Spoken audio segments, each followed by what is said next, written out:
Book him, Dano.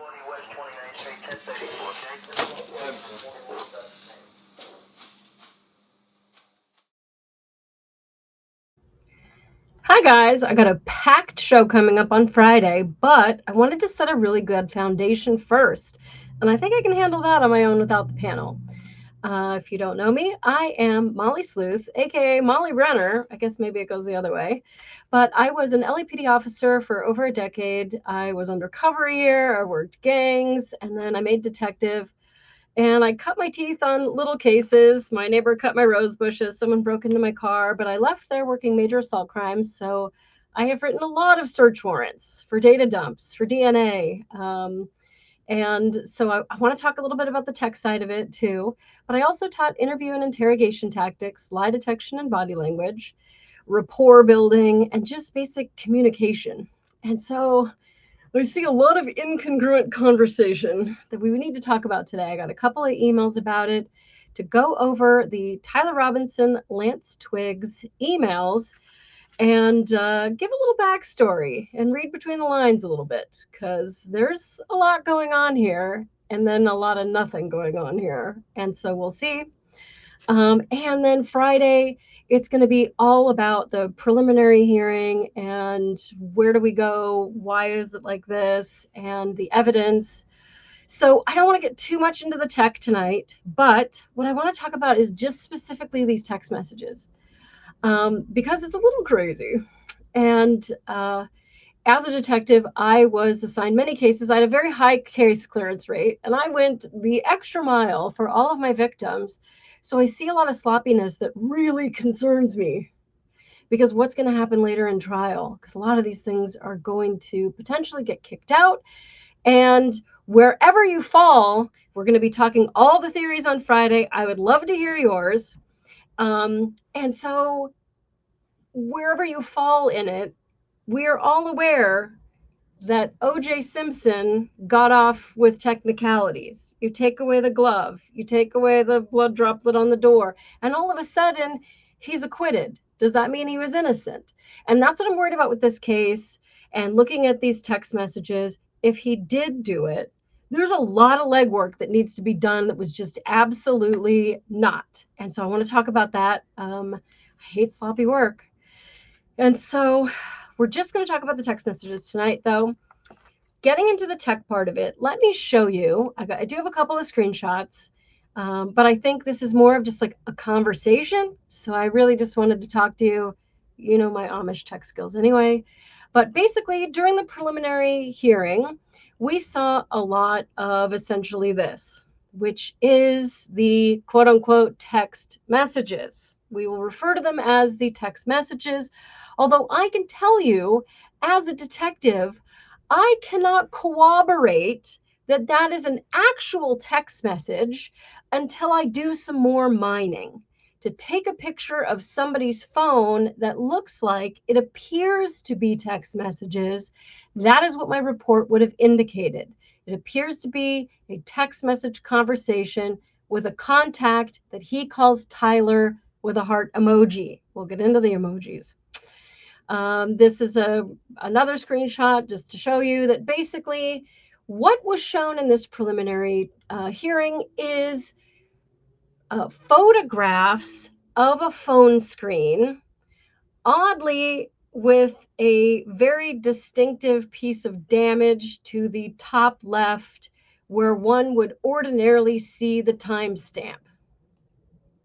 I think that's important, because if you were to falsify text messages at 9:08 a.m. yesterday, and I'm talking to you at 4:42 p.m. today, then when I'm looking at your phone and taking pictures of your phone with my phone, it should say 4:42 p.m. I want to get into the tech part of it because I made you a present.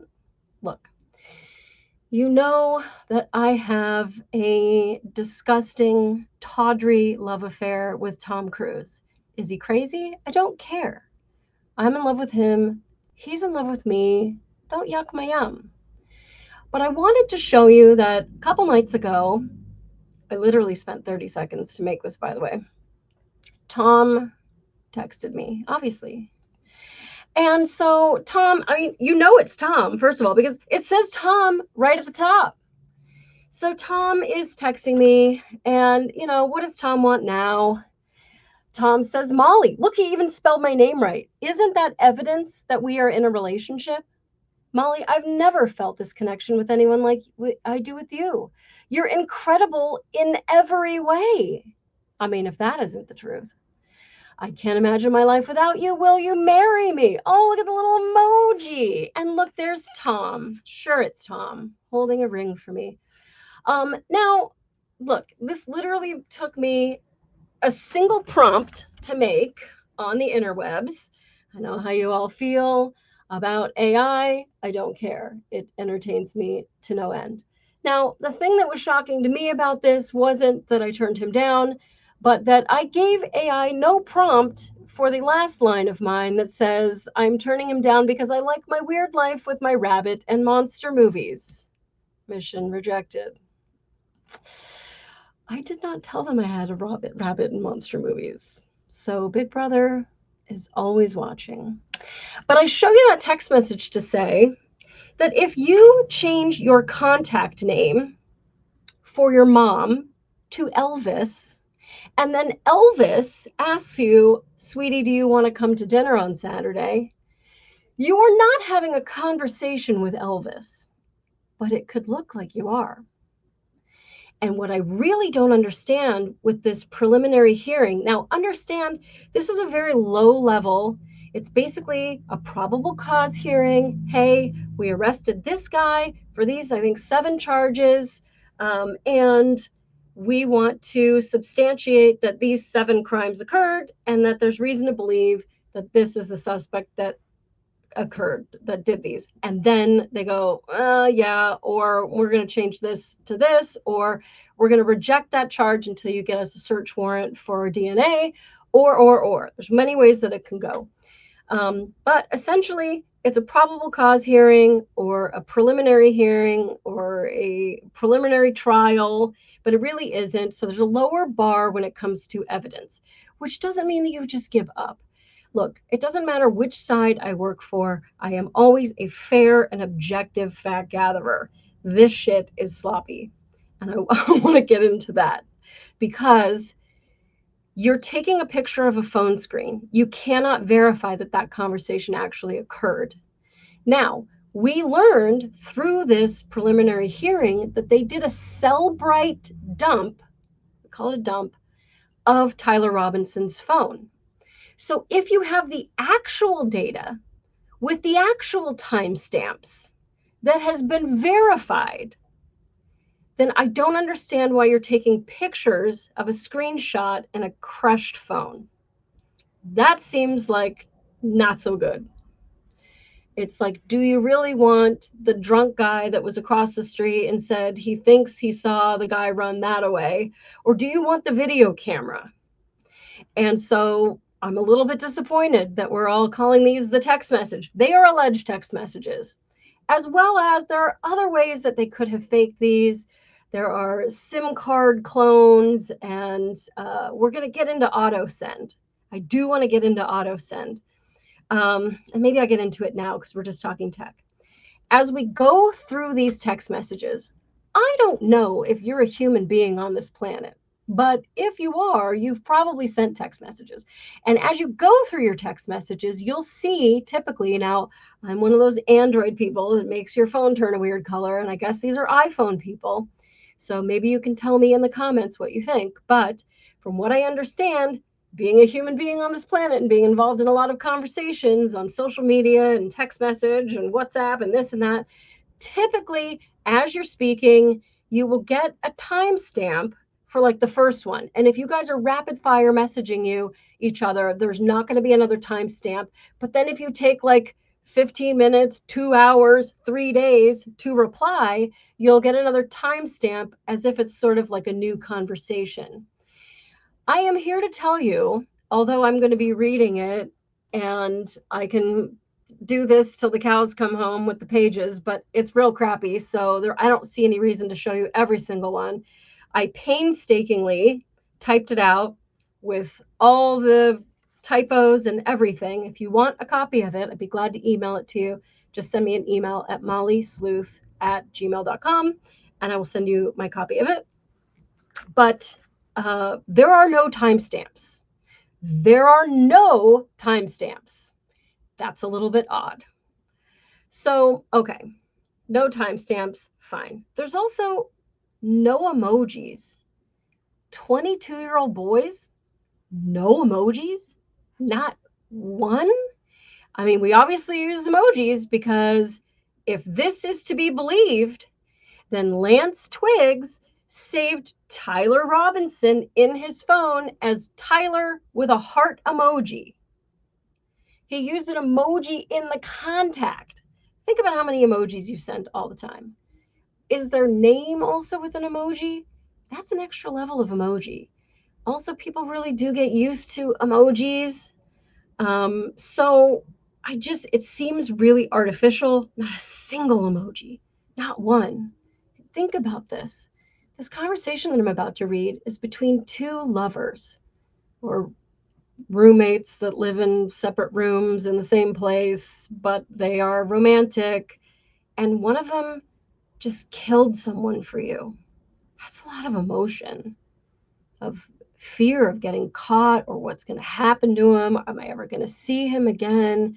Wanting to care for that other person, to feel like you're there for them. And also the gloating of like, look what I did for you, kind of like a cat bringing a dead mouse into your house.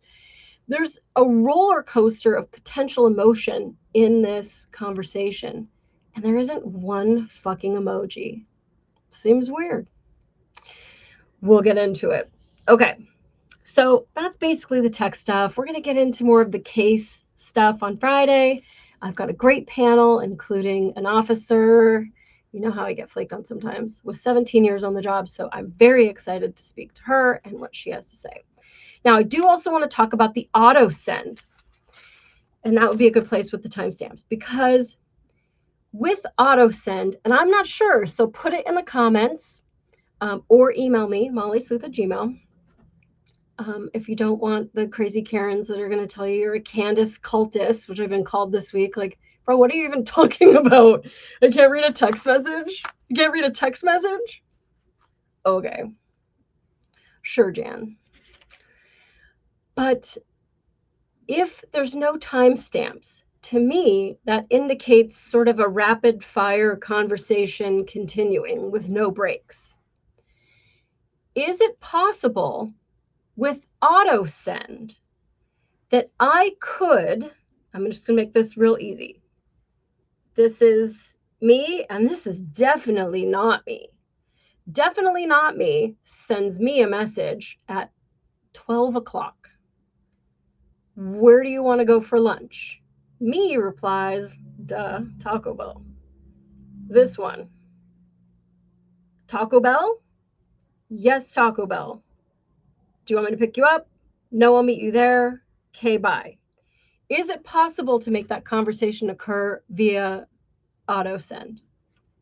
Send this message at 12 o'clock, this message at 12:01, this message at 12:02, this message at 12:03. And for me to be having a conversation with myself, either using a clone SIM card or just by physically having your device while you're sleeping and putting all these messages in for you to send to me while you're off doing whatever, and I'm receiving these messages from you and replying. Is that too convoluted? Let me know what you think in the comments or email me, because this conversation ain't right. And I just can't really put my finger on it without further information. So I'm going to call a lot of things incongruent, but incongruent to me means it doesn't pass the sniff test. There's something wrong here. This isn't normal. I don't know these people. I've never had a conversation with either of them, but I've had hundreds of thousands of conversations over my lifetime, and I've probably served more warrants for other people's text messages than you have. So I've read a lot of people's private messages, and this doesn't pass the sniff test. So let's get started. Okay, Robinson starts. for the purposes of this, we're just going to say that Robinson is texting and Twiggs is texting. Was it them? Is it Grandpa with a different name in a contact that's sitting next to him in the same room? That's another thing. With doing a data dump, which they had the phones. So you could be serving warrants to AT&T, T-Mobile, wherever. Did these text messages truly occur from that device? And what cell tower were they hitting? And what cell tower was the receiving phone at? And were they in the same room? Were they potentially on a phone call at the time that they're texting each other and colluding this whole confession conversation that essentially, very oddly and obviously, wipes Twiggs out of any sort of responsibility in such an odd and unnatural way? We're just going to call it incongruent. So Robinson starts this message: drop what you are doing, look under my keyboard. Now, I got a visual. Allegedly, this is what is underneath Tyler Robinson's keyboard. I will read it for you because depending on what you're looking at, it looks kind of murky even to me. It is a folded note on regular lined paper, and at the very top, you can see what to me looks like my little something or other that was written on the outside of the note as this was folded closed. Then it is addressed to Luna. And let me find my copy of it. Luna, if you are reading this per my text, okay, so now we have, hold up, wait a minute, something ain't right. So you are handwriting, or Robinson is handwriting this shit the day before, the morning of, while he's brushing his teeth. Oh shit, I better leave a message. He's already alluding to the fact that there is a text message, this auto send text message, that is going to tell Luna, Twiggs, hey, go find the note underneath the keyboard. If you're reading this per my text, then I am so sorry. I left the house this morning on a mission, and a very unnatural, awkward comma, and set an auto text. I am likely dead, and another unnecessary comma, or facing a lengthy prison sentence. I had the opportunity to take out Charlie Kirk, another unnecessary comma, and I took it. I don't know if I will/have succeeded, but I had hoped to make it home to you. I wish we could have lived in, and then it is cut off.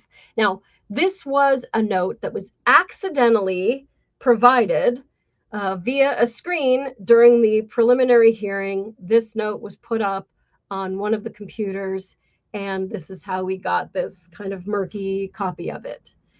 A few things really stand out. One, I know I already said, but there's these unnecessary commas that aren't very indicative of somebody who got a perfect score on the ACT. I would like to look at more of his text messages going back in history to find out, is this typically how he speaks or writes? He does not do it in the text messages. And now I went to the FBI Violent Crimes Symposium to talk about who wrote the John Benet Ramsey ransom letter.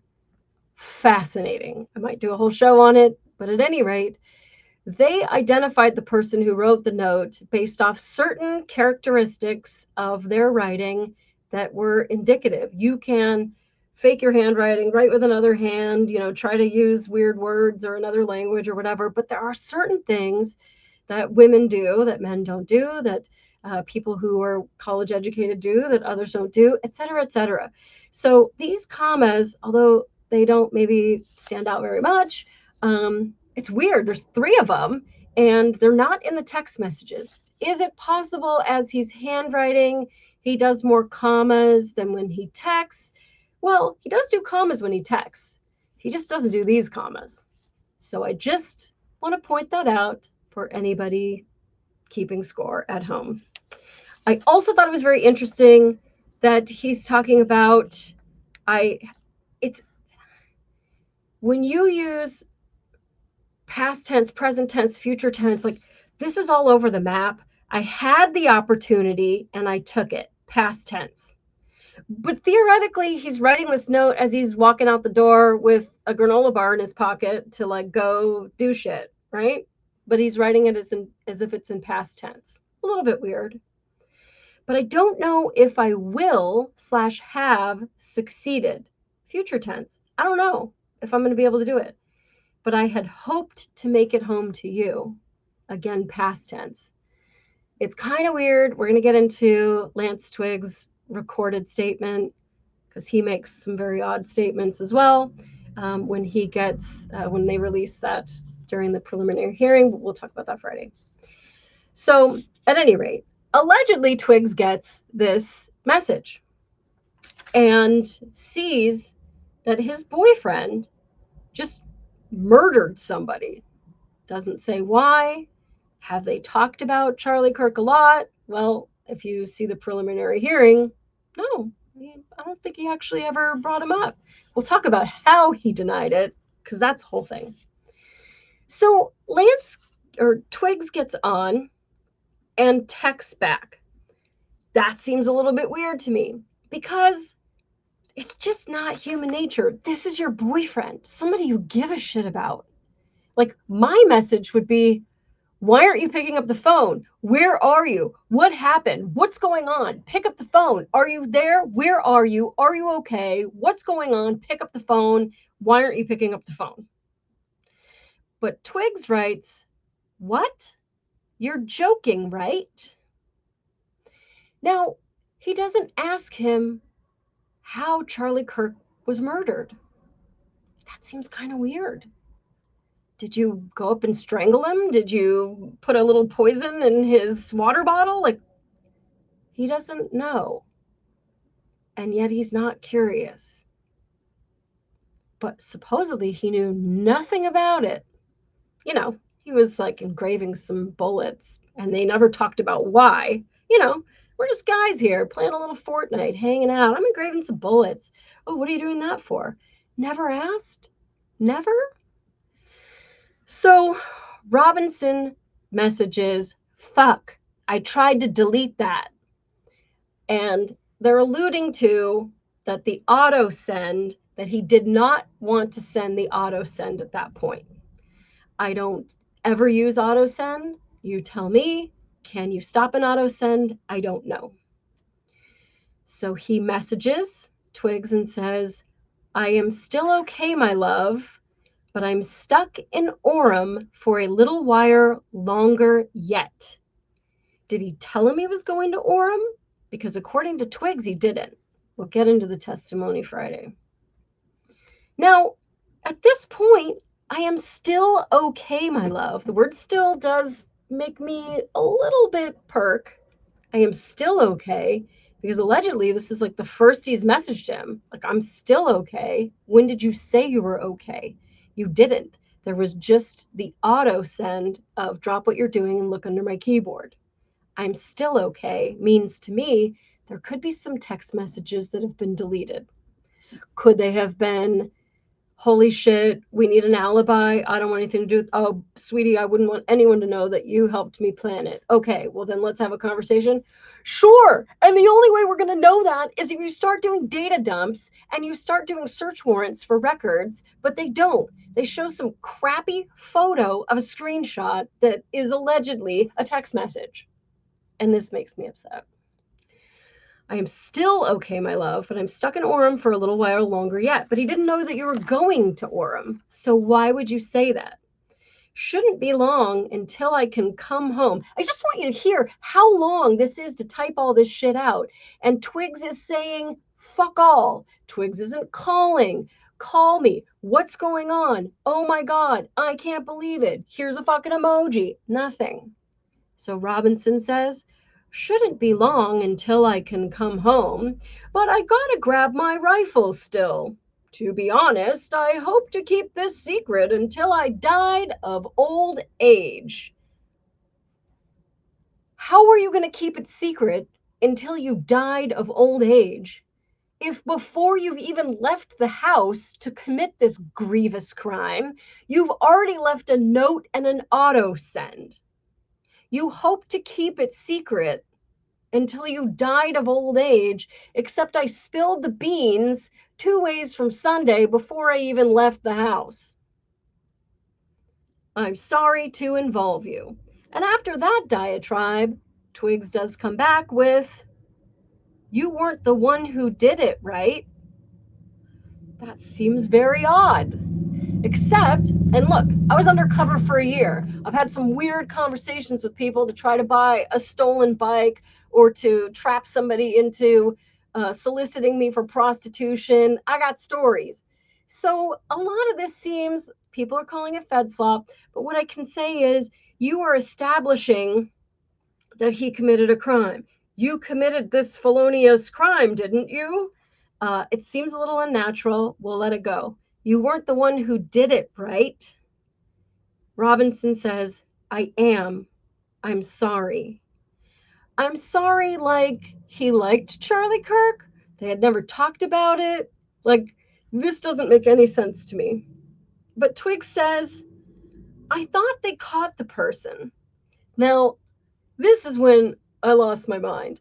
Because during his testimony, fake testimony, his recorded statement, he says that he didn't know anything about what was going on until he was getting these text messages.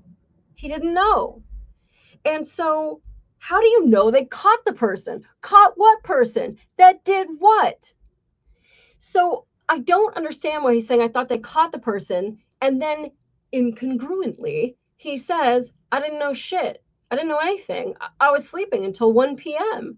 And this had already happened. I didn't know. I haven't been like watching the news. Like, he doesn't say, the news just said, oh shit, I just Googled it and it says that they caught the person. What do you mean? Who are you with? None of that. And the lack of curiosity to me is an example of guilty knowledge. And you see this happen sometimes with these stings where a husband finds out that the wife has put a hit out on him. And the police go to him and go, bro, we got to talk to you. She's been talking to one of our undercovers. He was going to put a hit on you today at the gym.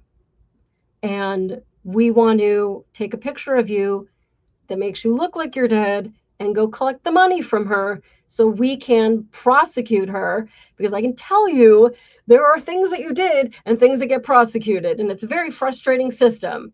And I can tell you, standing out on the street corner dressed as a prostitute, that there were people that solicited me, did a whole lot of other things, and they were like, well, he just wanted to know what was on the menu. He wasn't really going to buy it. Okay. So they will tell these husbands, hey, we want to go through with this. Obviously, we're not going to kill you, but we got the stage makeup and we're going to make you look dead. And then, Big Tony is going to go talk to the wife and all this stuff. And so Big Tony goes and collects the money and they're like, okay, good. She thinks he's dead. And hey, just come with us to the station. We'll get you lunch and we got to play this shit out. So then the police come to give a death notification that, I'm sorry to tell you this, but your husband was murdered at the gym. What? No. And like this whole hilarity ensues because she knows damn well that he's supposedly been killed by Big Tony. She paid for it. She already handed over the little envelope. And so some of this conversation does remind me of some of those stings. They're real life stings. You can find a bunch of them on YouTube. But what is interesting about these? Oh my gosh, are you sure? Oh my God, I just saw him this morning. No, this can't be. And all the shit. But what's the one thing that the wife doesn't say? How? How did he die? Did he hurt? Did someone shoot him? Was he stabbed? Was it a robbery? Did he fall off a bridge? Was it a car accident? They don't ask. And the lack of curiosity is consciousness of guilt. She already knows how he died because she paid for it, or so she thinks. So I'm sniffing a little bit of that when we're talking about Lance Twiggs, who says, I thought they caught the person, because he denied knowing anything about the case. Robinson says, no, they grabbed some crazy old dude then interrogated someone in similar clothing. Now, this is where it starts with many iterations of him using cop vernacular. And people are calling this Fed slop, and I kind of get it. Interrogated, not that big of a deal. But similar clothing is a real oddball way to say, some dude dressed like me. This is a very informal conversation between two people that know each other really well. You can tell by the typos and the lack of punctuation and capitalization and all kinds of shit. They are not trying to win a contest with their prose.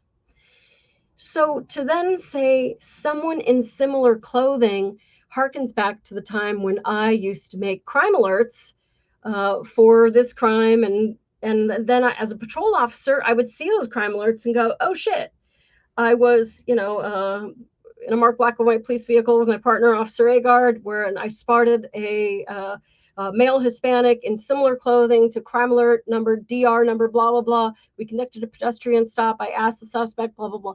Like similar clothing is such a cop terminology. It doesn't seem that like fluid that they interrogated someone in similar clothing. Twiggs doesn't know what you're wearing. So what is similar clothing? Someone dressed like me today. Someone wearing the same burgundy shirt that you know I love to wear all the time. No, similar clothing when Lance Twiggs doesn't know what you wore because according to the My Little Luna note, you left this shit before you guys had even talked in the morning and you had killed Charlie Kirk before he was awake at 1 o'clock. So he has no idea what you're wearing. So when you tell him similar clothing, you're painting a picture that doesn't exist and you're not explaining it. And that's incongruent. I had planned to grab my rifle from my drop point, certainly not a cop talk, shortly after, but most of that side of town got locked down. It's quiet, almost enough to get out, but there's one vehicle lingering. Now, there is a video on the internet where Robinson gets into a traffic collision and he is speaking with an officer and the officer's like, okay, can you tell me what happened? Oh yeah, so my car was going over here and then his car was, and then our car's like whatever, and then my car like went over here and his car went over there. But then you're texting somebody that you know that you can be super informal with, and now it's vehicle, which is also cop terminology.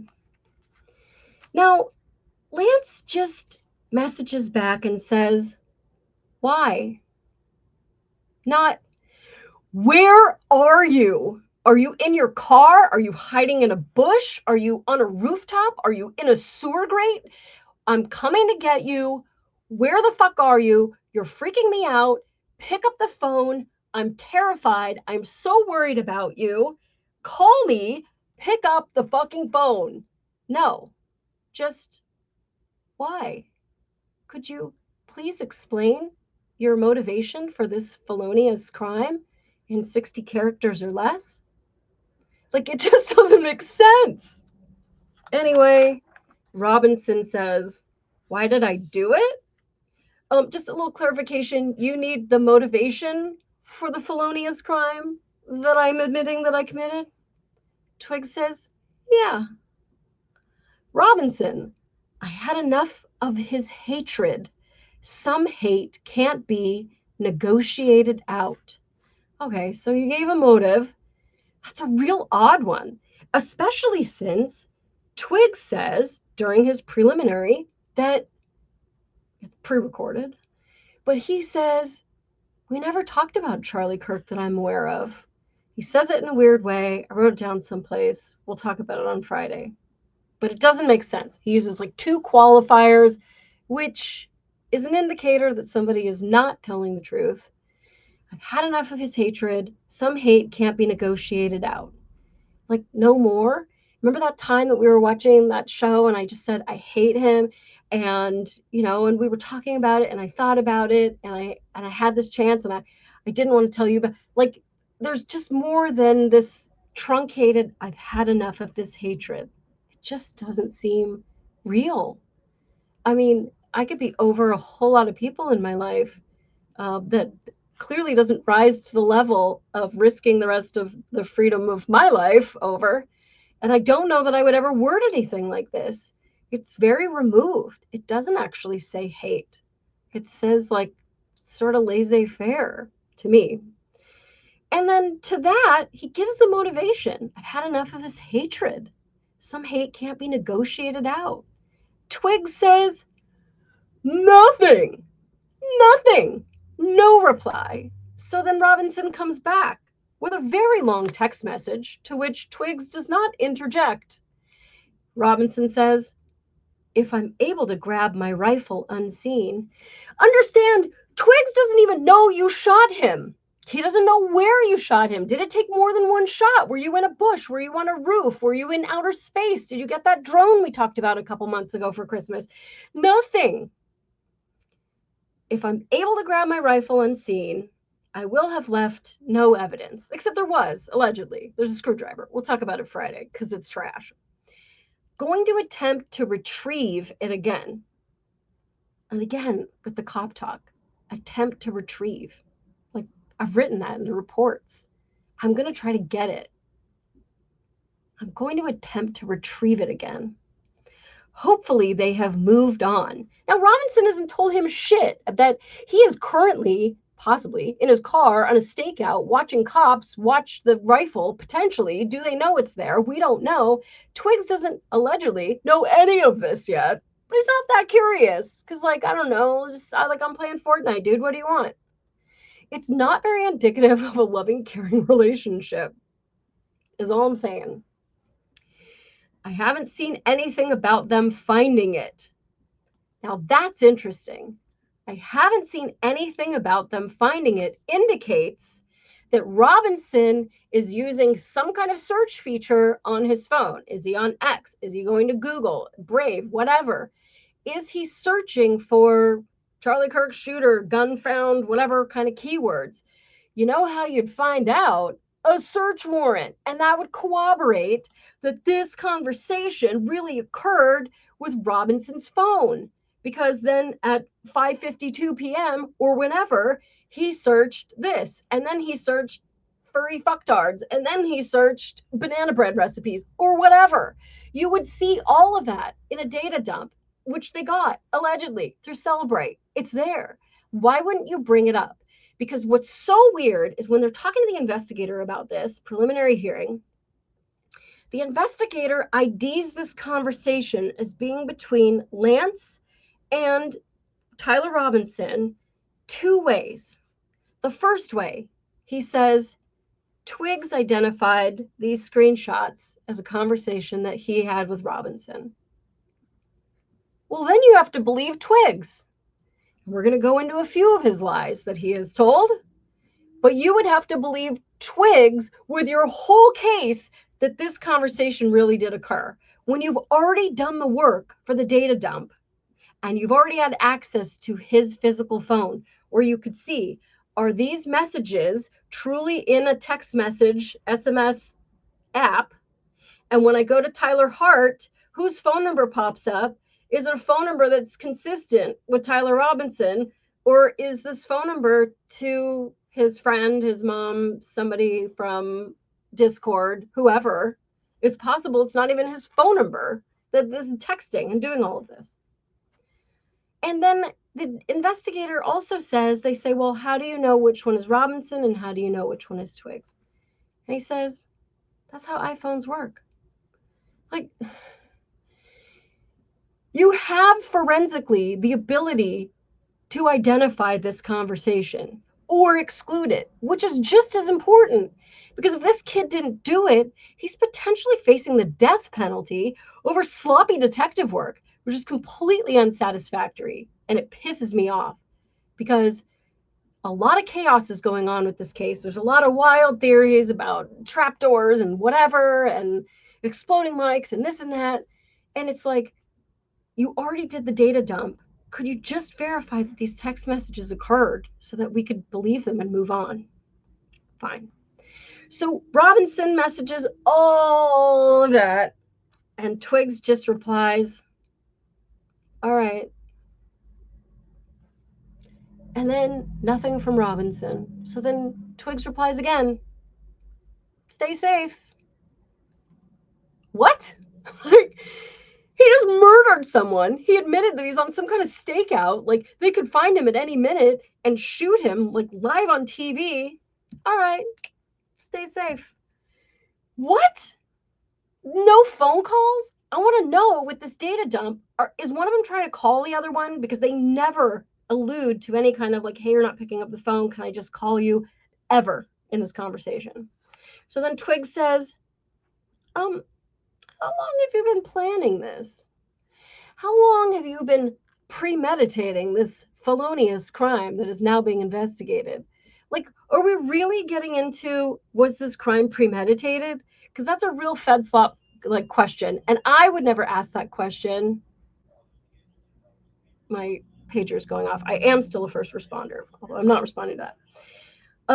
How long have you been planning this is a real Fed slop question. I would never even ask if I'm trying to buy a stolen bike from some thief. I'm not going to text, how long ago did you acquire this stolen bike? Like, it doesn't matter. Does he have the stolen bike? Like, is he selling it for a price that is well under? Like, are we going to be able to file charges on it? Do you need to have this just like totally laid out in these text messages? It's just a real sloppy question.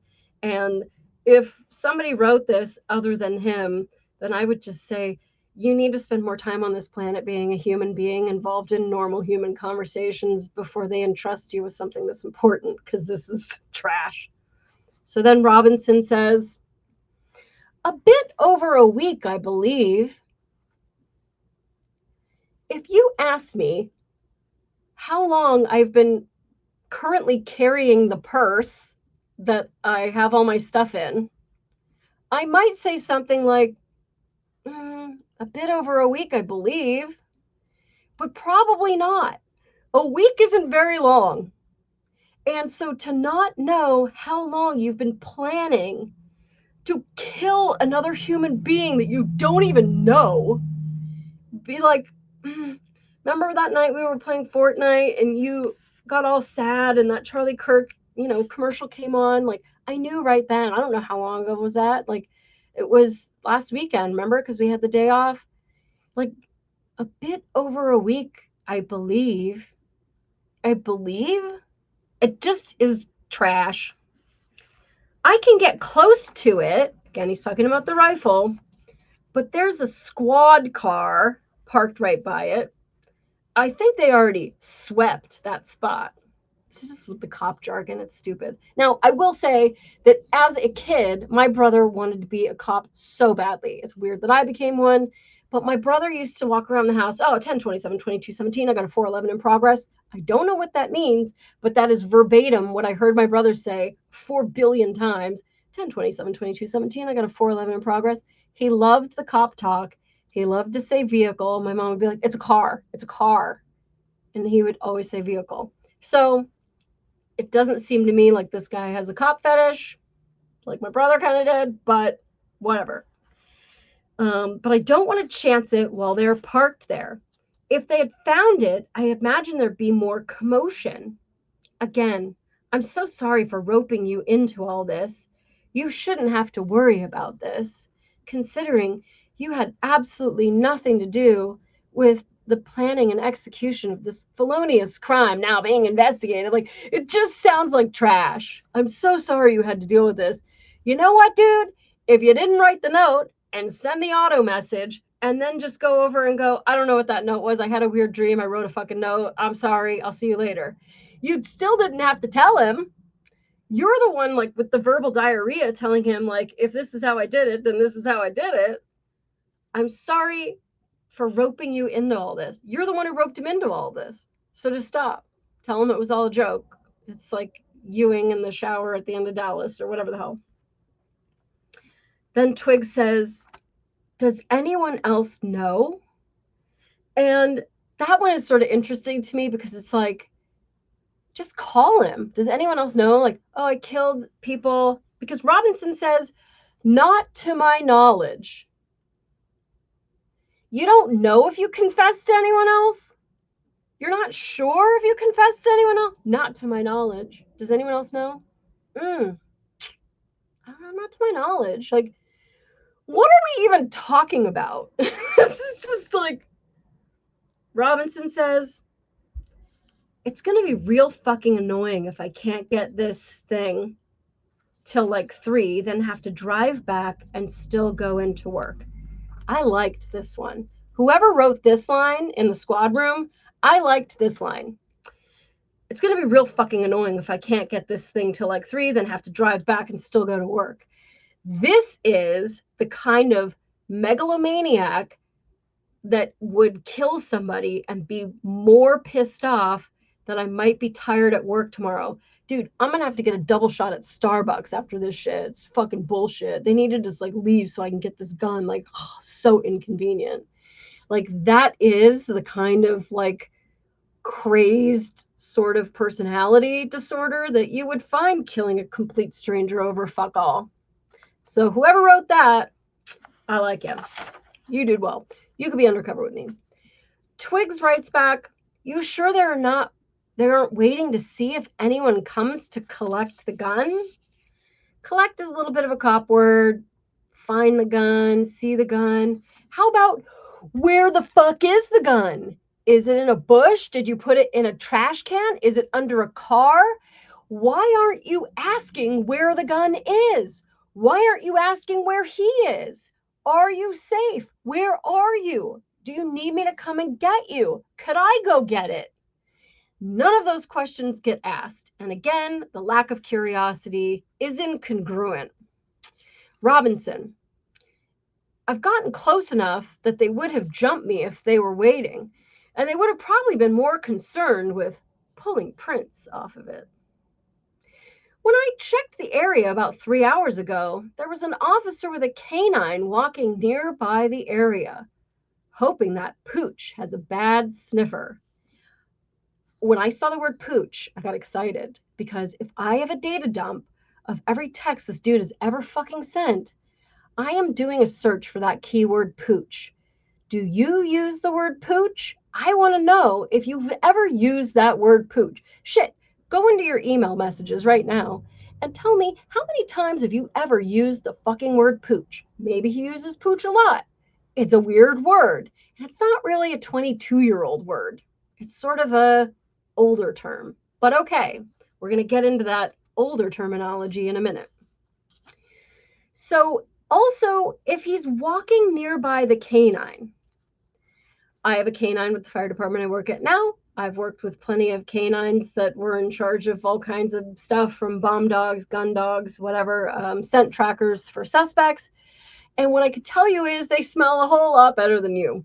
And if you are nearby and it's a bomb dog, or a dog that can smell, ammunition and a weapon that has been recently fired, etc., the dog would have hit on you because you just fired a gun, and it doesn't matter that you changed your shirt and your pants or your backpack or your hat, but not your shoes. We'll get into that on Friday.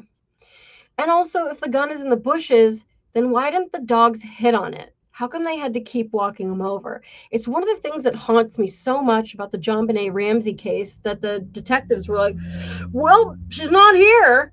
And the dad goes, are you sure about that? You sure about that? I'm just going to go take a little peek in this weird wine. Oh my God, there she is. It's just a little bit odd to me that the officers, the dogs, did not find the gun. And they would have been able to smell it if it was recently fired. And by recently, I mean within like a day or two. I don't mean like, well, it's been 29 minutes, forget it. There's no way we're going to find it now. That scent lasts for a long time. And even the tracker dog that we have at the fire department, if I go over the river and through the woods and around this area and then over to here and whatever, the dog knows exactly which way I went. It's not just like following it like, okay, I know where she is. I know how she got there. And so for the dogs to not hit on this gun at all, and for the officers to be like, come here, you fucking pooch. Don't you see that fucking gun? Like, to me, it could indicate that that gun perhaps didn't fire shit. We'll get into it on Friday. Anyway, when I checked the area about 3 hours ago, whatever, the pooch has a bad sniffer. I'm wishing I had circled back and grabbed it as soon as I got to my vehicle. Because it sounds like the police couldn't get in for a long while because of the traffic. Needless to say, I'ma be late coming home, my bee. And Twiggs just replies, just stay safe. What? Robinson, I will. I'm more worried what my old man would do if I didn't bring back Grandpa's rifle. Okay, again, this is one of those pooch things. I want to go back to his text messages and just find out, does he call him the old man? Has he ever called him that to the face? Ask the mom. Does he say old man? Is that terminology that you guys talk about in the house?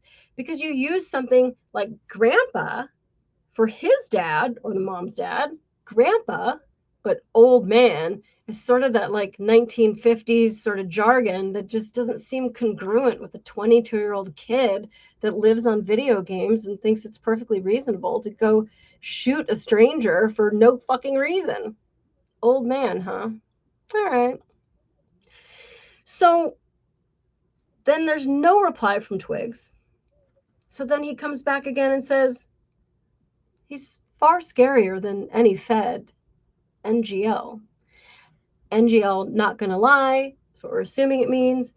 It also harkens back to a time in which I may have accidentally posed as a one-eyed stripper on the internet so that my boyfriend cheated on me. And I would write these letters as this girl being the most retarded person on earth because, you know, if I was awesome, then it wouldn't have been so devastating to get cheated on with a one-eyed stripper on the internet. And so I would use these like little vernacular like NGL, although that didn't exist at the time. There were all kinds of dumb little things that I would put in there and like pat myself on the back with how retarded that sounds. Like, don't I sound just like somebody like that?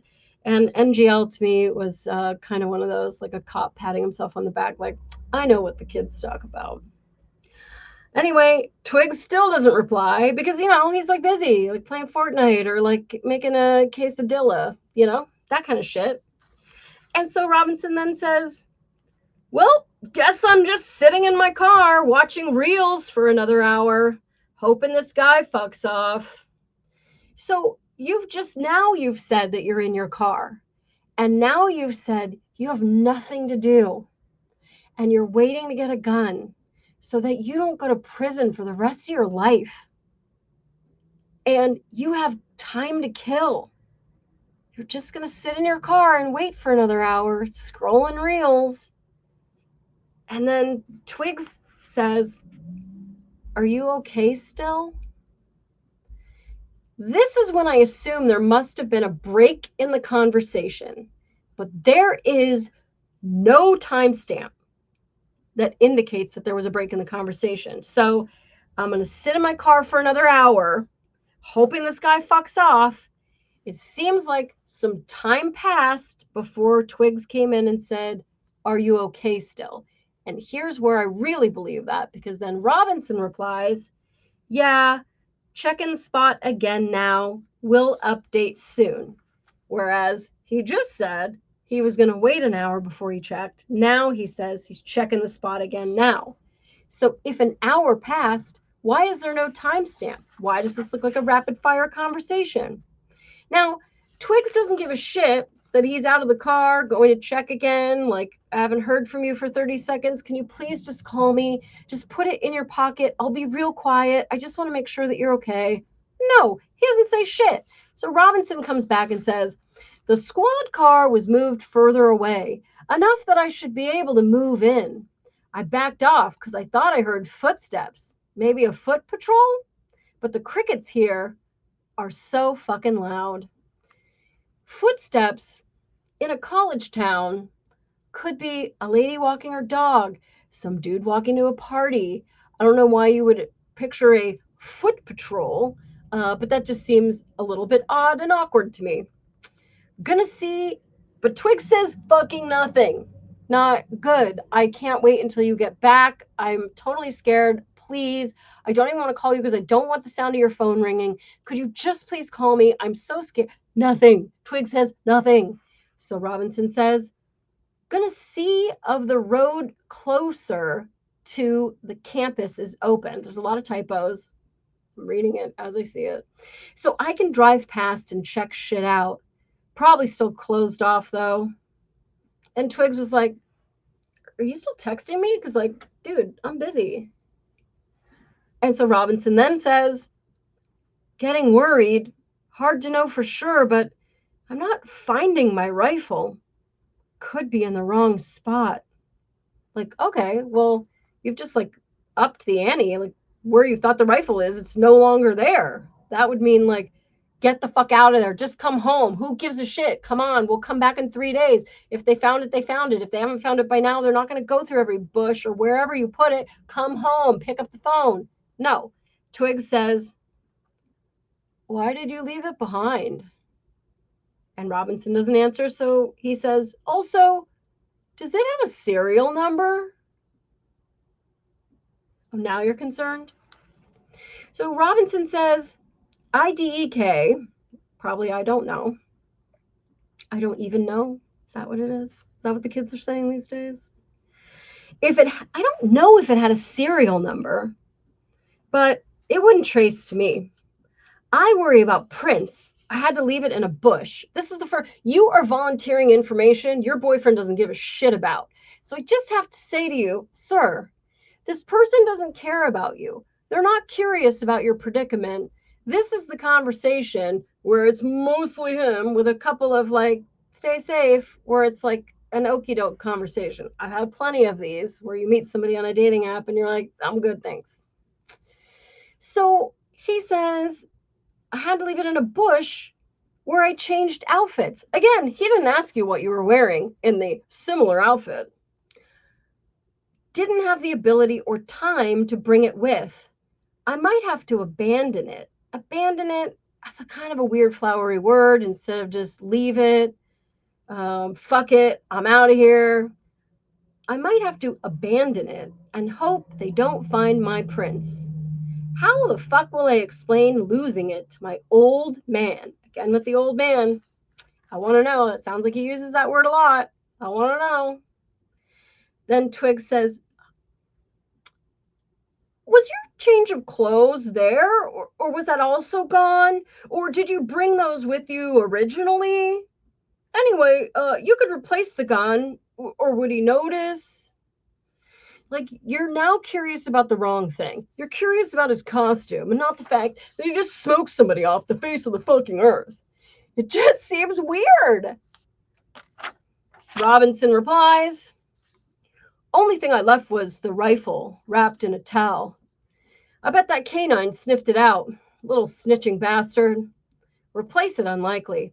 I don't fully know what the gun was because it was old as shit and Gramps did some modifying. There was a 4-digit serial number on it. Wait a minute. Sir, scroll the fuck up. You just said you don't even know what kind of gun it was. Was it a Benelli, a Remington, a fucking this, that, the other? Like, he was a gun guy. He's a gun guy enough to know about modification and about, this, that, and the other. Like, he does have some, like, vernacular in here. And he does have some experience with guns. At least enough for the family to go, here, you want to borrow this rifle? So I don't fully know what the gun was, but gosh, you know what? I remember it had a 4-digit serial number. And actually, it was an even number too. And I believe that it fell in the house of Aquarius. Like, what in the hell is going on here? He remembered that it has a 4-digit serial number, but not like what kind of gun it was. I don't buy it. God only knows who it's registered to. Hopefully some dead guy who gave it to Grandpa. Twiggs, he doesn't reply. He doesn't give a shit. He's done. Robinson, remember how I was engraving bullets? Nothing from Twiggs. Twiggs doesn't give a shit. Twiggs is like, bro, leave me alone. Good. You're going to be in jail soon anyway. Baby needs a new sitter. Fucking stop messaging me. So Robinson says, remember how I was engraving bullets? The fucking messages are mostly a big meme. Like, you were engraving bullets and like he didn't look over from his like crossword puzzle or whatever and go, Oh, what you doing there? Like, nothing? Nothing? He didn't ask? What are you even writing on them? Why are you doing that? Nothing? No curiosity? If I see, quote unquote, notices bulge, ooh woo, and ooh woo, I'll do it for you, but somebody's gonna clip this someday. You know, like the little like Japanese ooh woo, like with the hearts kind of thing. U W U. If I see, quote unquote, notices bulge ooh woo on Fox News, I might have a stroke. But the funny thing is that on the actual bullet, he did write notices bulge, but he wrote OWO instead of UWU. Now, they are interchangeable, and you can get all over Reddit, and people are going to go, actually. But the point is, this motherfucker decided it's spelled this way, and then he wrote it again, and he decided it was spelled another way. If you write it this way, you probably write it this way. You're literally making fun of something you wrote and you decided to write it differently. And he's saying it's a meme, it's a joke. And jokes are important to tell correctly, or it's not funny, or nobody gets it. And so I don't know. Why is it misspelled? That seems really weird to me. It seems like somebody wrote that message that didn't actually write the cartridge. I'm just saying. And so, but anyway, Lance didn't ask. So you remember how I was engraving bullets? Lance doesn't even reply to that. He doesn't even give a shit. Like, ooh, woo, what are you even talking about, dude? Was that fucking project that you asked to borrow my Dremel over? That I was like, don't break it and like bring it back, and we were mad at each other, and I didn't even care what you were doing. Like, that makes more sense than just no curiosity at all whatsoever. Robinson says, all right, I'm gonna have to leave it. That really fucking sucks. My old man has shit memory and doesn't shoot all his guns often. You'd think that like your boyfriend would know who your dad was. I don't like you probably told a story or two like over breakfast. Never? No. But still, Twiggs doesn't respond because fucking why would he? So Robinson says, I'll act like I have it for a year or 3 and then act confused when he asks for it. I'll say I left it with him at a camp out or some other more likely excuse. And Twiggs is like, give me the shit. Do you need it for hunting? Let me go back to my video game. That's all he says. Do you need it for hunting? Nothing about how once it's found, this dude's going to prison. He could get the chair. Like, no, do you need it for hunting? Your dad's going to be mad? Oh, do you need it for hunting? Robinson, no. My dad wanted to use a higher caliber for the rifle hunt. Judging from today, I'd say Grandpa's gun does just fine. IDK. And then nothing from Twiggs. So then Robinson says again, I think that was a $2,000 scope. And then Twiggs replies, Geez. He's killed some, sir, do you understand? He killed somebody for you, to avenge you in some sort of way. And he gets a G's. Robinson, on my way home, 3.5 hours. 3.5 hours? Like, I mean, I got best friends that like, dude, charge your phone. I'm going to be on the phone with you for 3.5 hours. But Twiggs just says, drive safe. Like, nothing? How are you getting back? Are you hungry? Do you want me to have dinner ready? Like, are you sure nobody's following you? Nothing. No curiosity. Robinson, delete this exchange. Twiggs, all right. But Twiggs doesn't delete the exchange. In fact, there's screenshots of it. Were there screenshots of it at the time? And then he deleted the whole exchange and then showed the screenshots, but the exchange wasn't in there? Doesn't matter. I've literally testified on a gang homicide for a Snapchat message that the gangster thought was deleted, but I identified him as part of the crime, a fucking homicide, because he was whacking off for some girl that he met in Torrance, and he was wearing a Batman mask on his face, the same Batman mask that I found in the garage when I served the search warrant, therefore identifying the whacker offer that's talking about the blapper, the 22 blapper that they used to kill this kid, with the Batman mask in his bedroom, which he was using a garage. I mean to say that just because you delete it doesn't mean that it's gone. So Lance Twiggs could have very much deleted this conversation, but he's memorialized it through screenshots. And also, I should also mention, if you don't know already, that when he read the note, this note, the Luna note, that he was told to get rid of that and he burned it, but not before taking a photograph of it on his phone. Can I explain to you how evidence works? If you have a single piece of paper with that information and you eat it, you hide it, you do whatever with it, you hide it behind a picture frame, you bury it in the garden, it is the only iteration of that confession on this earth. As soon as you take a picture of it, then it is in a cloud, it is on that phone, it's in this backup, Gmail gets to read it. Clearly AI is going to make fun of you later, like my bunny in my monster movies. And so, like, to take a picture of it is like making it a bigger deal than it was when you were trying to hide it. Like, you're pointing at it now when it was just under a keyboard. So, okay, Robinson says, all right, I'm seeing shit and falling asleep at the wheel. This to me indicates that some time has passed, and yet there is no motherfucking timestamp. But it's enough time has passed that I'm seeing shit and falling asleep at the wheel. I'm going to tell my boss I got food sickness. And now that is the end of the absolute chronological, didn't miss a syllable conversation that occurred. I got a little teeny bit more that was on page 15 when the preliminary is calling it page 15, but it's really screenshot 15. And so there's more to it. Pages 9 through 15, I don't know. They weren't in the charging documents, which I have right here. Hopefully, I'll be able to get the whole conversation. But now we jump to page 15, and Robinson says, my dad wants photos of the rifle. He says Grandpa wants to know who has what. The feds released a photo of the rifle, and it's very unique.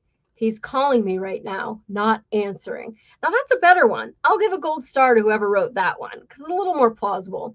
But a couple of things. One, he's saying the feds released a photo of the rifle. They actually released a photo of a rifle, a stock photo. It wasn't the rifle. And so, I mean, could it have been so identical that you're like, that's it? And anybody else who has one that looks the same exact way? I don't know. Because if you look further up in the conversation, he says Gramps was modifying it. So if they have a stock one that they show and go, well, that's the one, but Grandpa was modifying it, then I don't know. And again, that word incongruent pops back up. So he says it's very unique, but it wasn't unique. They showed a stock photo of another gun. He's calling me right now, not answering. Robinson, since Trump got into office, my dad has been pretty die-hard MAGA.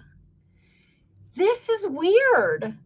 Like, I have people in my life that I don't even really know that well, but they know, like, what my dad does and what they know about my dad.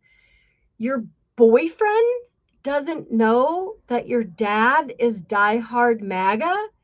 You just committed a political assassination. You are so deeply embedded with politics. And even Lance says during his recorded statement that, yeah, he would talk about politics a little bit, mostly just about Trump and actual policies that were being passed, though.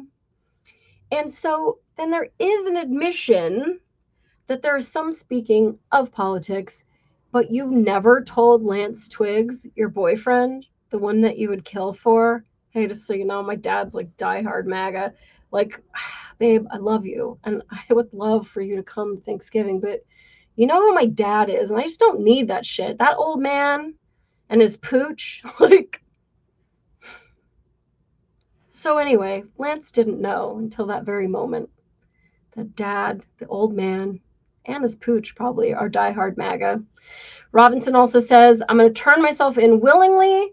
One of my neighbors here is a deputy for the sheriff. So now I'm assuming that Lance Twiggs is at the mom's house. We're going to get into this Friday because Lance Twiggs does say that Robinson does come home, and the investigator, whoever's talking to him, was like, well, spill the tea. Did you guys talk? Like, no, I mean, he was like walking around a lot, and I mean, he cried for a little bit. But no, we didn't really talk about it. Like, he didn't? What kind of a monster are you? Your boyfriend's crying and you're like, I don't know, let him walk it off. This really does paint a picture of one of them being a lot more invested in this relationship than the other. And I'm not saying that one of them MK Ultra'd the other, but this conversation really is indicative of unrequited love, because one of them is saying my love and presenting this dead rat on the doorstep, and the other one is like, drive safe. Jeez. Anyway, Robinson says, you are all I worry about, love. Now that sounds endearing, calling him love. But when Twiggs says, I'm much more worried about you, you could read that a couple of different ways. One of them is a loving way. I'm much more worried about you, Pookums. Or you could read it in, I know we planned this whole shit, and now you're trying to let me off because the plan got fucked, and you're going to take the fall, and let's have this fake conversation with, did you really do it? I thought they got somebody, though. Well, drive safe. And then for Twiggs to say, I'm much more worried about you. Like keeping the secret? That could get a little foil hat, but I'm just saying, there are things that we know, things that we don't know, and that's what an investigation is all about. What does each one of these sentences mean? What does it mean to the person that sent it? So the last message is Robinson saying, don't talk to the media, please. Don't take any interviews or make any comments. If any police ask you questions, ask for a lawyer and stay silent. Now, they did file a charge just based off of that message alone, saying that that is him interfering with investigation, obstruction, whatever they call it, by saying don't talk to the police. But if he's complicit in a crime, like, everybody has the right to remain silent. And I feel like these two should have remained silent, because this message back and forth is garbage. There's also some Discord messages that might get a little more foil hat, where Robinson, his Discord, allegedly says to a group chat, my doppelganger is trying to get me in trouble. And with that, I show you who could possibly be his doppelganger. You got Tyler Robinson on the left, Lance Twiggs on the right. They could be doppelgangers, couldn't they? Well, that's super interesting, and we've got a lot of theories. Thank you guys for being patient. I don't even know how long this took, but I'm going to upload it now so that you guys can have a real good foundation before Friday's show. Please throw in the comments anything that you guys want me to go over, whether it's timeline or evidence. We got a bunch of people with a bunch of different opinions. We're going to try to play nice. We'll see about that. And or you can email me at mollysleuth@gmail.com. Send me your screenshots. Maybe you have solved the case and you want me to let everybody know for you. That's fine. I can do that. So I'm usually live on Friday nights. That's why I didn't go live tonight, because I didn't give anybody any kind of notification. And so we'll see you Friday, 8 p.m. Eastern Standard Time on the Molly Sleuth channel. I'm on Rumble, Pilled, and YouTube every Friday at 8 p.m. Eastern Standard Time. And again, guys, I'm an objective fact gatherer, but I love a good shit show. So I couldn't wait to share that with you. And hopefully, if you were one of the people that messaged me about sharing what I thought about those, hopefully that tickles your fancy. And I will see you guys on Friday. Help me, everyone.